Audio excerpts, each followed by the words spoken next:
Can you hear me? If you could just vote for me, just so I know if people can hear me and everything's okay with sound. It's looking okay. It's looking okay. Okay, so we've got one person up to now who can't. If you can go to the questions and answers section, and Dawn will try her hardest to help you. It's probably a local problem, I'll add, but Dawn will give it a best shot to try and get you on and up there. So that's brilliant. Okay, so basically people can hear me. That's a great start. The next question is this. Have you seen the first webinar and the mind map with all the tools? And this is just to give me an idea whether anyone's jumped on new or whether everyone is following up. So we can see there's a few people who haven't seen it. If you can send me a quick email at craig@cc-leisure-solutions, and I'll send you some links to the webinar and all the tools and all the bits and pieces, so it makes much more sense for you. Okay, that is absolutely amazing. Thank you very much for those. Right, the weekly update is going to come in two forms. Right, so it's going to come in the form of guidance interpretation. Now, this is because it's just like Chinese whispers. The amount of things I'm seeing on sort of Facebook sites and LinkedIn and people's interpretations is, it's quite difficult. I totally understand that. And where do you find some of this stuff? There's been a new update this week on the air handling units and air conditioning, but in order to find it, you would have had to have been Houdini's best mate. So I'm going to go through some stuff. I'm going to show you some bits and pieces. I'm also going to give you some links again later on to the SimSpa Hub, where that's going to be our central point for all this type of stuff. In terms of best practice, I've been speaking to a few more customers. I've got a few more bits to add. And also the main thing about the best practices, it would be a hell of a lot easier if people could send me some in. So if anyone starts doing any work and they think it's useful and other people might benefit from it, please send it to me. I can add it to the pack and we can update everyone and we can do it that way. So you can see here the map that we did in the first time, just the little tiny bits of highlights. So the map has been updated and so is the Excel document, just the front page of the Excel document, which is the map. So there'll be a link dropped in at the end where you can get that. So this is what we're going to go through. You can imagine how much fun I've had this week, ecstatic talking through the safety of re-entering buildings, genius, and also aircon and air handling units. I'm going to give it my best shot. I'll show you the actual documents as well that have come out. And then there's a bit more on social distancing on gym kit, because there's been a couple of issues, especially with like plate loaded stuff. In terms of best practice, again, there's a shed load of bits and pieces I'm just going to talk through.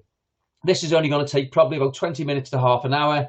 And again, any questions as we're going through, please feel free to add them. And this is getting recorded, so we're going to put this onto the website or on my YouTube channel. So if you want to reference back to it, you can. There's also a link to download this presentation. It's called Update 1 in the pack that you're going to get. So let's get started. Reopening a building. These are the 10 things that it's 12 things that you need to take into account. So any sort of water flushing systems, your showers, anything where there's been any sort of stagnant water, because obviously there's then a chance of Legionella. So we've got to do all the flushing through of all the showers and all the water. That's obviously a given. Now, it's the electrical safety checks that need to be done for the building. So some people will have periodic testing where they might have every year it'll get done, or it might be every 5 years, etc. But that all needs to be made sure it's safe before you can go back. Exactly the same with the gas inspections. Any emergency systems that you have up and running. So if you have a system that automatically lets the automatic fire doors go, etc., you need to make sure they're all working. Now, escapes and means of exit, they all need to be checked on both sides of the door, not just so you need to make sure there's nothing on the back end of them, or as we've been moving things out for social distancing and spacing, maybe a few chairs or something might have blocked the door, so we need to check. Emergency lighting, lifts, ventilation systems. I'm going to give you a lot more detail on that a bit later on, as I am with heating. Any sort of business management system or that they have in place, or maintenance systems that they have in place they need to do. Access control and PAT testing. So again, PAT testing may have been due in the time that we've been out, so just please check that that's been done and that is okay. Now, this next one is the indoor ventilation. Well, this is a riot. This is. I've got some documents which I'm going to show you very, very quickly before we go on to this. So I'm just going to go on to here. So there's a link for you to come on to be able to download these two documents. Now, obviously, when you click on them, they just download and you get these. So UK Active have pointed to these in terms of opening up your building, and obviously for the ventilation, and there's another one for recommissioning of lifts and escalators. So once you click onto these documents, it then opens up and there's a load of information in there. What I've tried to do, you can see I've picked out the 12 main things that we need to do in here. But obviously you'll have a link to these documents so you can do whatever you like with it. This next one on the heating. So I've tried to interpret this for you as much as I could, but it really depends on what unit you have. As you can see, this was my reading for last night. It was really enjoyable. I really love ventilation systems. So it goes through the risks. It goes how do we minimize the risks. It goes through all the different types of air conditioning units that you would have, and how each of them will have slightly different problems going forward. I haven't done anything on any specific pieces of kit. I've tried to keep everything as general as possible. But like we've said, there'll be a link to this. In fact, the only way you could have found this prior to this would have been by going to the UK Active site, clicking on guidance, going through the guidance and clicking on this hyperlink that you probably didn't know was there. Sorry, the one in miscellaneous at the bottom that you probably didn't know was there. So that then takes you to the site that gives you the three. So we're trying to pull everything together to make it a little bit quicker for you. But the idea behind this is if you have a room with no direct air supply, you can't have people in there for more than 30 minutes. So that's the first thing. Anything that's in sort of basements or anything like that, or any sort of little rooms that have been bunged on the end of the buildings, etc. It's really, really key that you get to understand your ventilation system, because there's all different rules for all different types of systems.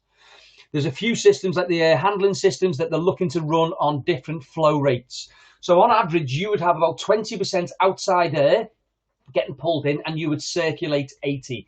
Well, what they're saying now in the study is, or in the guidelines, is that you'd need to try and switch that. So it's 80% fresh air and 20% recycled air. Now, in order to do that, we've looked at a little bit of financial studies, and it's going to cost you round about 8 times as much to run the system to do it that way. So this is why you've got to try and do as much as you can in order to not do some of these larger things. Where you've got air getting pumped from one room to another, we can't really have that, so we need to stop it. If you've got a single room and there's only sort of an air supply on one side, that's absolutely fine. There's certain units that will need to have, if they can take HEPA filters, then you need to get HEPA filters put in them.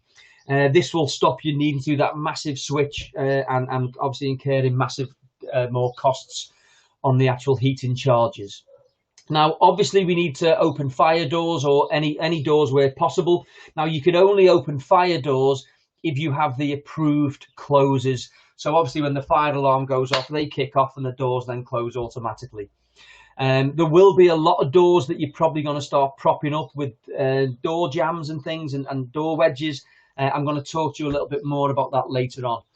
Any windows that can be opened in any air-conditioned room need to be opened, ideally 15 minutes before occupation or before the customers come in. The things that you're going to need to consider is that the drafts don't cause the customers any issues, and also any security risks in your building with now having obviously a lot more doors and windows open. So that's the gist of what that document says. Unfortunately, you're going to have to read through it to find out what type of unit you have and what type of advice they're giving you for that specific unit. In terms of the social distancing on gym kit, one of the problems or questions that keeps coming up is basically how far have I got to go and where does it, is it from the outside of the kit? Is it the inside of the kit? So theoretically, imagine I'm sitting on a bike. It's a static bike. Now, there's going to be certain things that you may need to do. So you may have a row of bikes lined up. You may say that you get it onto the bike this side and you exit the bike this side. So that way you wouldn't have people coming together. So you may have to do that type of thing with it. Now, obviously, the 2 meters is from where we can cough. That's where the 2 meter distance comes from. It's from the splatter or the sort of the small microbes that can be sent from our cough or our sneeze or our breathing if we're heavy breathing. So you've really got to consider where the face goes in terms of this. So if I'm sitting on a bike, if I'm 2 meters away, then that's fine. But you need to have 2 meters from getting on and getting off as well, because obviously I've still got to be able to walk and move around. Resistance kit will be pretty much the same, depending on what kit you've got. Now, where the issue is sort of coming is things like plate-loaded kit and functional. So imagine this.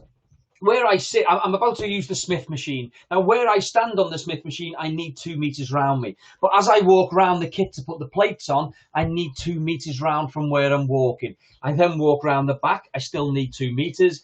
I get to the other plate, I still need 2 meters. And then I sit down and I need 2 meters. So any plate-loaded kit, the 2 meter will be from any of the touch points that could be on that particular piece of kit.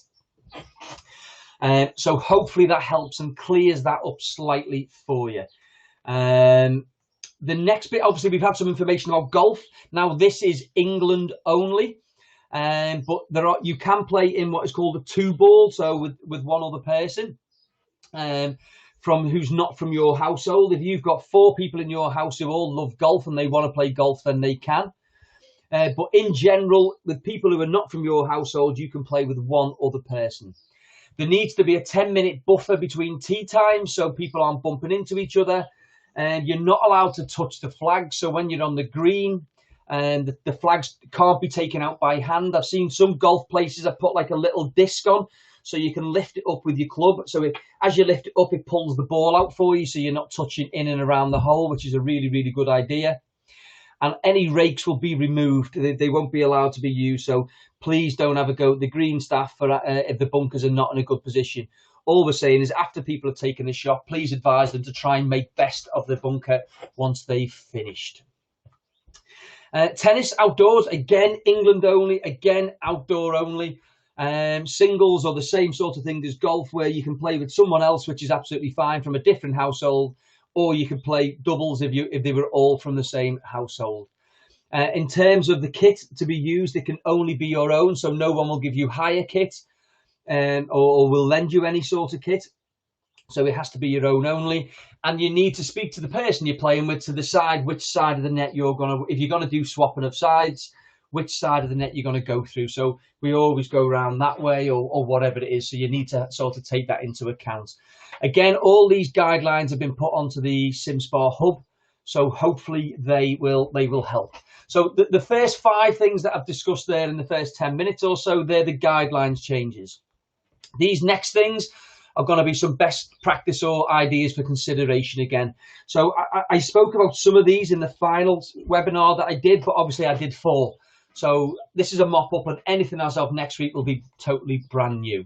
So welcome back, Safe Packs. So some organisations are putting these together, and what this is that we know there's this whole wrangle over PPE and the guidance, and it's funny that the Lord Mayor has now said that it's important in London to wear masks. So it works in London, Scotland, hospitals, and on public transport now, PPE and masks. So it works on them, but it doesn't work everywhere else just yet. Oh, and it works in Scotland. So that's brilliant. Scotland, amazing. But it still doesn't work. Now, we know people are going to be wanting to use this. I've just looked at the STA guide for swimming, and they're saying you need to advise your customers to wear this stuff so you can protect your staff. So instead of giving it to them, then maybe we can sell it. This particular pack with a hand gel sanitizer, 3 masks, and a disinfectant pack would come out at around £6.94 cost, which would give you £3.06 profit. Now, this is if you buy on the dearest rates. Obviously, if you buy, say you were GM Active, for instance, and you could buy in bulk, then the prices for that would come down massively. So again, please consider putting something in place to make sure we can try and make some money from the PPE instead of it just draining our pockets. The next section, so what this is about staff safety. So here you can see on sort of one of the pictures, what some organisations are talking about doing is, let's say, for instance, I've got 21 staff. I'm only using that just to make it easy. I've got 21 staff. I may create 3 teams of 7, an A, a B, and a C. That way, if everyone in the A team will speak to everyone from A, everyone from B will speak to and interact with everyone from B, and the same with C. If somebody got COVID in team C, A and B are hopefully still going to have more chance of being safe, which means you've still got more chance of the site being able to stay open and keep running. So I think breaking them into these teams, whether it's A, B, A, B, C, A, B, C, D, depends on what you want to do. But having some sort of system to make sure only certain teams of people work together is another safeguard that I think is a really good thing to put in. This one came when I used to work in McDonald's years ago. We used to have, if you worked in the kitchen, there was a 30-minute timer for hand washing. So what would basically happen is the buzzer would go off. Somebody would step in if I was on the grill. Someone would step in for me and cover for me while I wash my hands. I then come back and that cover person goes and rotates and covers for everyone else so they can all wash their hands. If it's on places like reception where they might not be able to leave, then this is where you may have to provide the hand gel for them. So the timer is every 30 minutes or every hour or so, whatever you decide, because it hasn't been given in guidelines yet, that they need to make sure their hands are clean.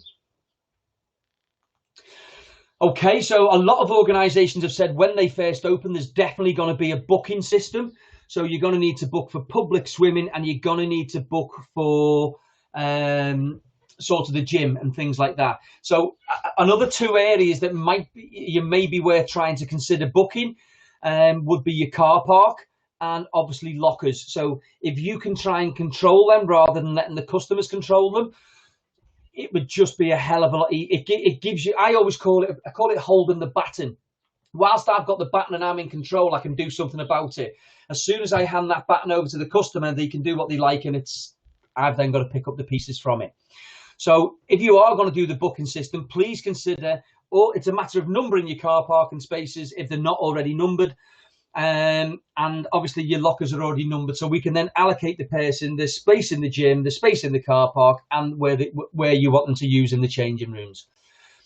I see this as a way of not having to man the car park and a way of not having to man the changing rooms, because we're actually putting an action in place to actually try and control it. Other things in terms of the customer. So these are, oh wait there, I've just realised that I'm not back on the, I know, I'll go back a little bit because I realised it wasn't on the screen for you, so I'm sorry for that. So yeah, this is the hand wash. This is the welcome back profit pack I've just discussed.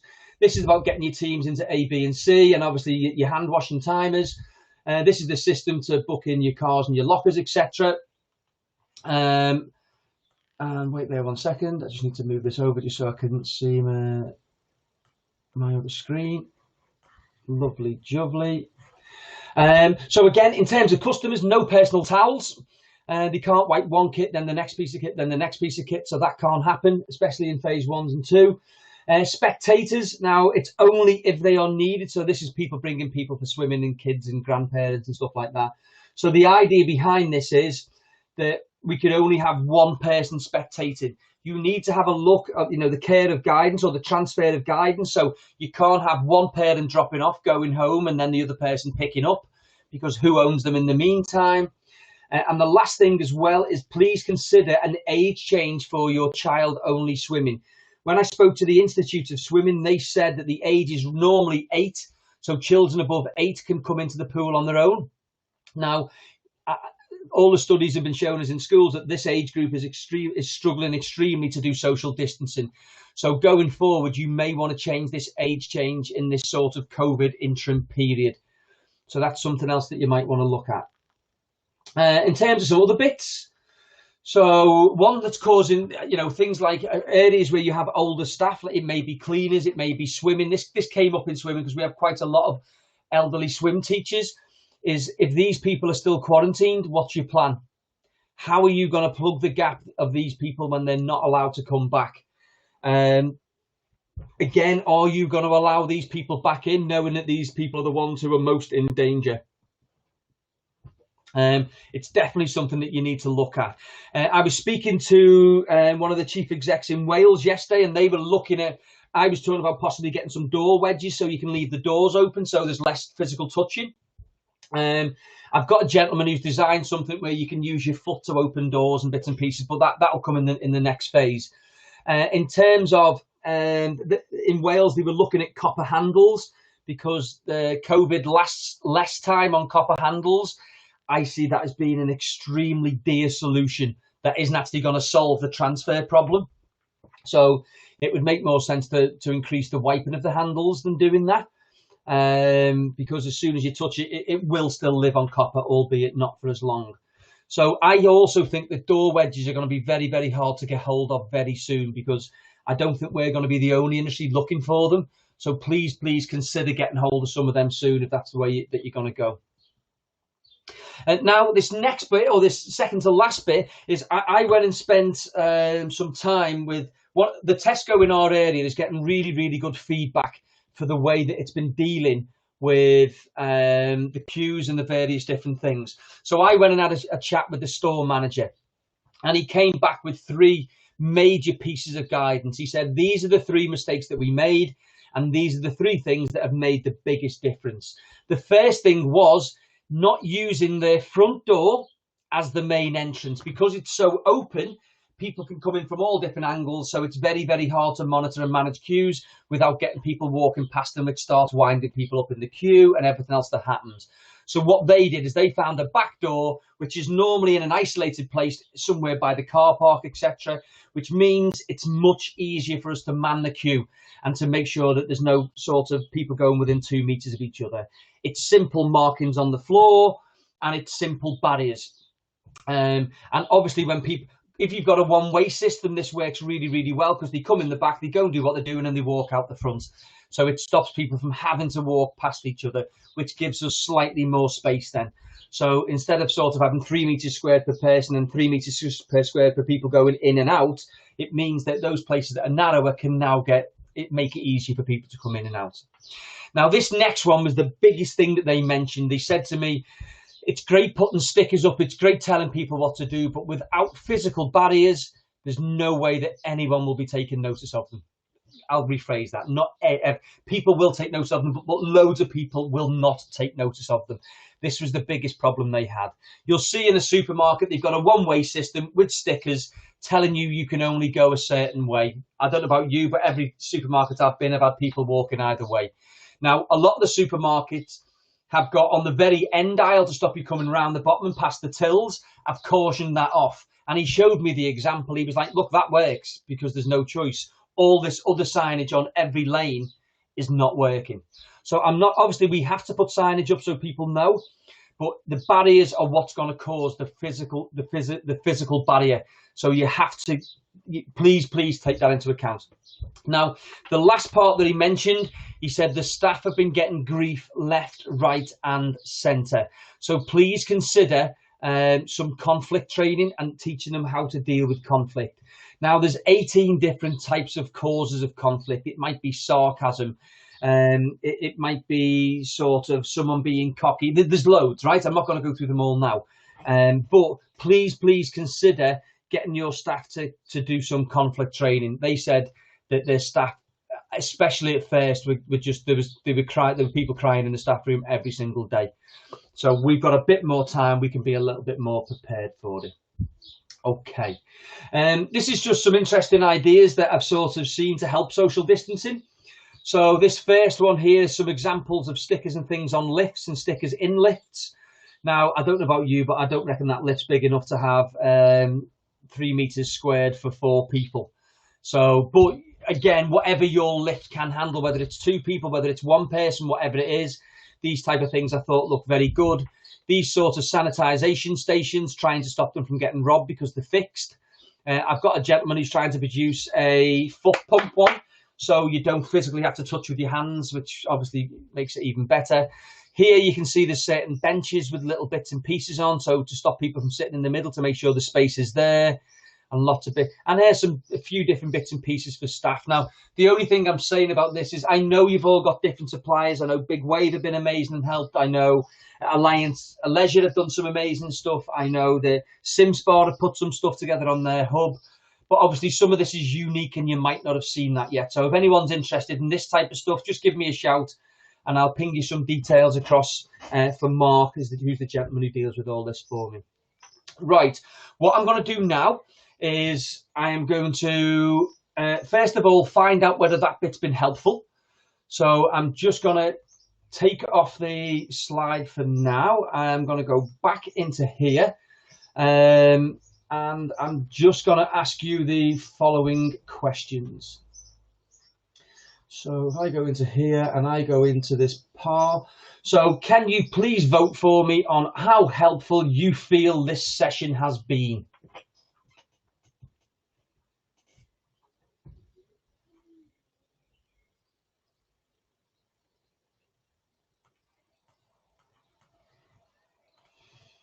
Okay, so we're not quite hitting the dizzy heights. We've gone below 4.5, but it's still, obviously, people are still liking what we're doing, so that's brilliant. Thank you very much. What I'm going to do now is I'm obviously going to speak to Dornan, and Dornan is going to sort of bring some questions for me. I'll try and answer as many as I can. And I'll try and, obviously, we're going to try and drop some links and bits and pieces in for you. So, we'll answer the questions first, we'll drop the links in, and then we'll go from there. So, Dornan, any questions, please? Absolutely. A couple of things. First of all, everybody might have seen in the comments from Kieran, we now know that golf Northern Ireland and tennis Northern Ireland have released guidance. So I've got a copy of these links. So if you can't get a copy of the link out of the chat, then I'll circulate them in a follow-up email afterwards. One thing that came in from Simon White was, obviously in leisure media today, indicated that there is the potential that government has said opening from at the very earliest 4th of July, and Simon was just wondering if you had any further update on that, Craig? No, as the government haven't given us an update, we haven't got one. We know that we will not be open before the 4th of July, and I hope that they don't expect us to be open for the 4th of July, but that could be the case. You know, if we don't know how much money the government's got to keep the furlough schemes going, etc. We know that they said they're going to do it until October, but it looks like it's going to be on a part-time basis. So it looks like that you might need to be ready for the 4th of July. I'm hoping that that's not the case, but you may need to be. So we've got to be prepared. We can't just keep waiting and waiting and waiting until they say this is the date. You need to get ready as much as you can and then go from there. I've had this conversation in Dornan in terms of PPE all the time. People were waiting for the guidelines, and now they've got the guidelines, and they say that you don't need them in England, but you do need them in Scotland. They're probably going to need them in Wales, etc. again. But the reality is whilst you're waiting, all the stock's going. So it's causing major, major problems. But again, yeah, we don't know the exact time yet. As soon as they tell us, but I wouldn't be waiting. I would be ready for that just in case. And if I've got more time, then I can be more ready. Okay, another question in from Robert Gordon University in Scotland, talking about, do you have any recommendations on reduced opening hours? We are normally 6 in the morning till 10 at night, and at the weekend 9 till 7. Anything on that? Well, it depends on whether you want to go back to business as normal. I'm assuming that you had people who used to come in during those times. The early morning people, etc. Are you going to be doing early morning session for the NHS? Are you going to be doing early morning sessions for sort of people with illnesses or over 70s or whatever it may be? So these are the choices that you have to make. Now, it depends on how many staff are going to be allowed to come back. It depends on how you decide to bring back the furloughed people. So there's so many decisions to be made, but they're really your decisions to be made. Again, until someone actually goes back and says they're doing it, then we're stuck. But that is a decision that you'd have to make. Okay, another one in relation to the pool age policy that you talked about. Pool age policy, what's your thoughts on the age that would be able to participate without parental guidance? And that's from Emma. For the next couple of months, I'd make them an adult, or at least 16. So I'd be basically saying if you to go on the pool side on your own, you have to be 16. In schools, they've had some studies that up to 14-year-olds have been having issues with it. In fact, they're not doing it at all, which is why the schools are really worried about going back. I got a brand new update from the school's guidance yesterday, which I'm happy to talk through people with if they're interested. But the schools are so worried that this age group cannot do it, that they cannot social distance. So again, there's no guidance coming out. The STA guidelines doesn't say. I'm hoping that the Institute of Sport or the Swim England or the Swim Scotland or the Swim Wales guidelines will actually answer that question for us. Another one, just sort of tying in with the sort of poolside things. Jean Black was asking, has IQL or RLSS given an update on staff training for lifeguards? Yes, they have. So there is an update on the RLSS, and obviously staff have to make sure that if their lifeguard and qualification had run out or the training hasn't been kept up to date, they have to get it up to date before they can go back. But yeah, that is the RLSS stuff that has come out. Okay, another one just sort of reinforcing this sort of mixed messaging that could be coming out. Barry Squires has said, I've heard that the 2 metre social distancing is being muted to possibly be reducing to 1.5 metres. Have you heard anything on that? Okay, so where that's getting confused from is the space that you need in places like studios, because you need 3 metres squared, which obviously half of that is 1.5 metres. So I need 1.5 that side and 1.5 the other. But don't forget, so does the other person. So the 1.5 is for 2 people, which actually means there'd be 3 metres distance rather than 2. So it's just a plague, Barry, on the flavour of it. You still need to set it to be 2 metres advised. That's what they're saying for social distancing. But the 3 metres squared is where that's sort of confusing people slightly. But if you imagine, I need to have 3 metres squared space, and so do you next to me, which gives you more than 2 metres anyway. Okay, Ian Wilson. Ian, just to let you know and to let everyone know, we're actually recording the session, so this will be available and we'll send you a link to the webinar recording. But Ian's came in and he's saying he missed the start, but does fitting a HEPA filter mean you do not have to change the airflow to 80% fresh and 20% recycled? It depends on what unit you've got. Honestly, there's as much as I love all you lot, I really didn't. I've loved learning about air conditioning and air handling units, but not the individual ones. So I haven't taken it down to that level. They'll have to read the guide, find out what theirs is, and then find out what will be acceptable. It doesn't seem as definitive. They're saying that that's what they'd like you to do. They haven't said that you can't open because of it. So it's another case of grey guidelines. Okay, hi Bernie Wall from Newcastle. Great to have you here. Bernie's got a couple of questions. She's saying, do you have any advice about pricing structures if we are going to limit attendance? I talked about this on the last session, and I think there's 2 camps. There's an ethical camp that would say we're only offering 50% of our products, so let's only charge 50% for our membership. When we first open, and as the phases come up, as we open 70, we'll charge them 70. That's really ethical, and if you can afford to do that, that would definitely be the best thing to do for the community. In terms of the Sky approach that I talked about last time, is if I've got 1,000 members, do I want to only charge all of them half price, or the 200 people that complain, do I just give them the half price because they've come and spoke to me, which is the Sky sort of route. There's another couple of organisations that have also said everyone that's frozen, they're going to go back and ask who wishes to unfreeze rather than unfreezing people, which again is a really, really nice thing to do. I don't know whether it's the best business decision, but in terms of ethical, definitely it's the best thing to do in terms of people are looking after the community.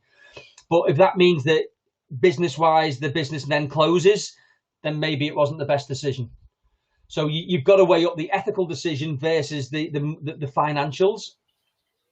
Hopefully that helps, Ben. Hopefully that helps you. Okay, the other one, just again, you talked about it in your last webinar, Craig, but on foggers. Bernie's looking for, have you got any advice around foggers and where we should be looking to source them from? Okay, everyone's going fogging mad. Now, one of the problems with this is you don't have to do it. The guidance doesn't say you have to do it at all. So that's fine. Fogging only works if you've done a deep clean before. The fogging is basically the sanitising after you've cleaned all the areas. So the fogging itself will not clean the area. It only sanitises the area after you've done what you've done. Now, I think it's a good idea, and I think it's a good idea to get it done. In terms of costing and prices, Bernie, I honestly don't know, mate. I'm sorry. I'm sure if you spoke to people like Christian Harris from Slip Safety Limited, he may be able to help. And one of the things in the process of doing this is that, again, I've got people who can do barriers, I've got people who can do PPE, but I'm not allowed to put them onto the UK Active or the SimSpa websites because of all the different procurement rules. So I will search for someone, I'll try and find out the best people, and if I find anyone, Bernie, I will send it over to you. Okay, a couple of questions in from Mark Palmer. He says, where you have a small gym and a large double sports hall, which area would you prioritise? Any evidence around prioritising fitness over sport? Well, it depends what sport, because certain sports are not going to be allowed when you first open. So I wouldn't be catering for basketball, football, any of those sorts of contact sports, netball, anything like that. So in phase one, it's about how can we get the most people in. And what some organisations are doing is they're using those big areas to try and use the gym so they can space out gym kits to get more people in. A lot of the stuff that you would do in a studio or in a hall space really needs to be instructor led, or if it's gymnastics or if it's trampolining or if it's things like that. And the people that you can have due to the kit that you're using will be probably a lot less than if you put gym kit in there. But that's just my take on it. It's not an industrial take. That's just mine. Okay. Another one, Craig, another one just in from Mark as well he says, can you comment on guidance given for elite athletes, guidance returning to training? Does this just relate to outdoor facilities only at present? Have you seen anything on elite athlete training? No, I haven't. If I'm being honest, I'm finding it hard enough to get information off the people that we're working with. But some of the elite stuff, no, I haven't seen it. And from the FA or the Welsh FA, I've just seen that they cancelled local football. They put nothing else up. I think elite sports must only be speaking to elite sports at the minute. If anyone can help us with this, I'm sure with Sport Scotland and Sport England and all these types of organisations, we should have the direct links, and ideally we'll try and get these on the SimSpa hub for you. But at the minute, no. I know Liverpool have gone back and I know elite sports have gone back. That's only because I support the most successful team in English football history, but we won't go there on that one. But yeah, so I don't know the ins and outs of it, Mark. If you find out, send it across to me, and this will be the best practice that we'll share next week, mate. Just one from Reading Uni. Are there any guidelines for spacing and numbers for outside group exercise classes? Yeah, 3 metres squared. It's exactly the same as it would be inside. It's just that you're not allowed inside yet. So it's the 3 metres squared per person. And obviously 2 metre barriers all round whatever they're doing. So any outside space, no matter what you're doing, at the minute you can't do it in groups anyway, but the spacing is still 3 metres squared. Okay, one that's just came in from Fraser Macomb. Sorry, if you can just tell them, Dawn, that there are guidelines for that, and those guidelines are on the SimSpa website. Okay, yep, that's no problem at all. Yeah, Fraser Macomb's just come in. He's saying that pricing may need to revert to pay-as-you-go methods until such time that the majority of services are made available to users. Again, depends on provision being made available. Yeah. I think a pay-as-you-go system is going to be even harder to monitor because we don't know as and when they're coming in. Whereas obviously from a membership perspective, we've got a bit more control. So what you'll find out with the pay-as-you-go, it'll end up turning into quick ad because there'll be a lot of people doing it, and then you lose all your data. So that would scare the life out of me. In fact, I'm talking to organisations about how they prevent the pay-as-you-go method when you first start, because we're not going to be in control of it. Whereas with the membership, we are. So if he's got a method of doing it, send it across. I'm happy to have a look, and if it's something we can put out to others, then that's fine. Absolutely. Okay, Shan came back just to say that from her experience, Elite Sport, she says, are already directly speaking to the venues where they train. So they're actually opening up the communication channels themselves. Something else that's just came in as well, Shona up at Shetland. Shona, hi, great to have you on. In terms of, again, it's on the sort of PPE, but with the various types of face masks that are available, is there any particular recommendations for receptionists, leisure attendants that they should be using, or does it differ essentially? Of course it differs, yeah. Now, I think this is the thing, is that the guidelines say nothing. And depending on where you're looking at, like I said, obviously you're based in Scotland because you're in the Shetland Isles, Shona, so that's you've got to use them. You've got to speak to the PPE specialist. This is what I found is, you're right, I've seen all kinds of stuff. I'm sure I've seen someone the other week with it was like a G-string on them. It was awful. It wasn't even a mask. It was just, I don't know where they've been made or who done them, but it was absolutely shocking. So yes, they have to be a certain grade. Now, whether the receptionist is anyone that's in danger of getting COVID needs to be protected, whether the receptionist, whether they're a fitness person. So, if my fitness person could possibly catch it, or my reception could possibly catch it, I want to give them the best chance of them being safe. So I think it's an F3. Don't quote me on that, but there's all different standards. Again, I've got a gentleman that's doing sort of PPE for me. And by all means, I know the details have been sent out. So by all means, speak to him. He's the expert on it. I'm just trying to gain as much little bits of information to try and feed you with a little to help you. But I'm definitely not an expert on PPE. I know there are washable ones, which some organisations are ordering. So for the staff, because obviously they don't need to keep replacing them every 4 hours then. But you've really got to look into the PPE, and please speak to experts. Don't speak to people on LinkedIn. Okay, one that came in from Ross McGuire. Ross, thank you. Is there any guidance on sanitising soft furnishings and equipment? For example, gymnastics floors, trampoline beds, javelin handles, because a lot of the guidance at the moment just now just seems to be for hard surfaces. Yeah, you can get sprays. It's like the Dettol stroke Febreze stuff that is for fabrics. So I would suggest you using that. As long as it's something that can kill off the virus, then it's fine. And you're right. Everyone's talking about the soft surfaces the hard surfaces, because they're the bits that we can wipe and do things quicker. But that's why we're struggling to find out of people like the climbing NGBs, because of these different types of surfaces. So yes, it can be cleaned with sprays and it will kill stuff off. Okay. If you ever want to check whether you've still got bacteria on, there's this stuff you can buy. It's called Fresh Check. So what this does is basically you spray it onto, there's like a little guide on the side. You spray this onto an area and it's purple. If the colour changes to green or yellow or orange or pink, it's because there's a high bacterial or viral level within it. So I would suggest of having some way of checking these things. But yes, of course, you can still use those sprays on soft furnishings. Okay, jokes.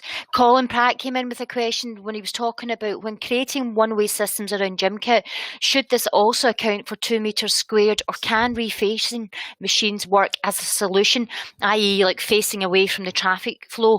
He's saying it looks like, it's difficult to fit traffic flow systems and maintain the 2 meters squared at all times. It's going to be difficult. There's no debate about that at all. You can't have two people back to back because the heads are going to be facing different ways and things like that. We just can't do it. There has to be a physical 2 meters between the touch points and the other people. So I know it's a pain in the butt, and that's why people are having to move kit into other studios or squash courts or whatever it may be.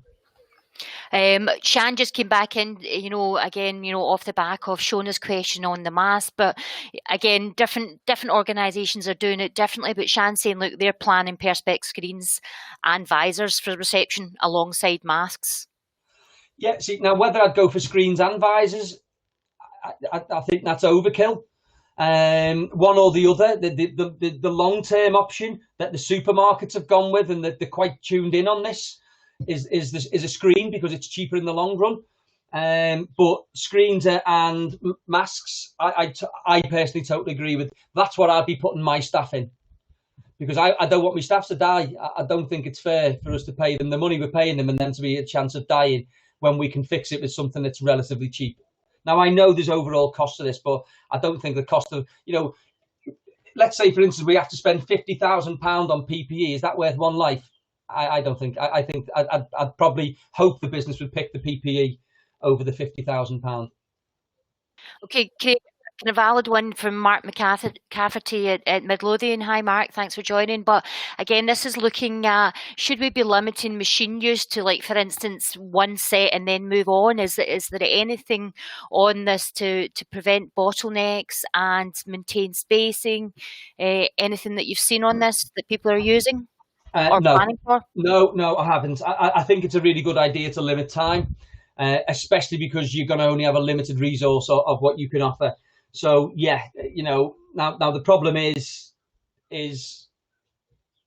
yeah, someone might say, well, I've got about 3 more in me. Yeah, I think having something in that place. Now, telling someone they can't do 3 sets, they can only do 1. I think there's got to be something in there that you can do. But yeah, that's a really good idea. And I'll add that to the map. Thanks, mate. Okay, that's all questions for just now, Craig.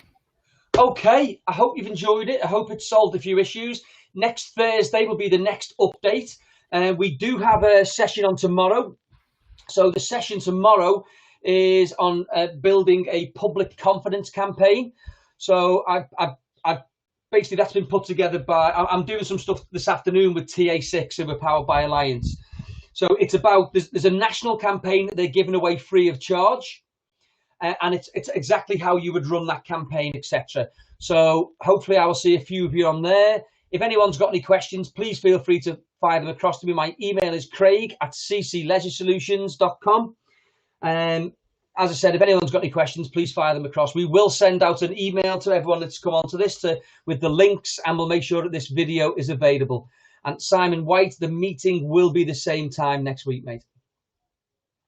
It won't be the same link. It'll be a slightly different link, but there'll be another one put on. It'll be on the SimSpa website and also on LinkedIn. Hope you've enjoyed it. Speak to you soon. Goodbye. Thank you.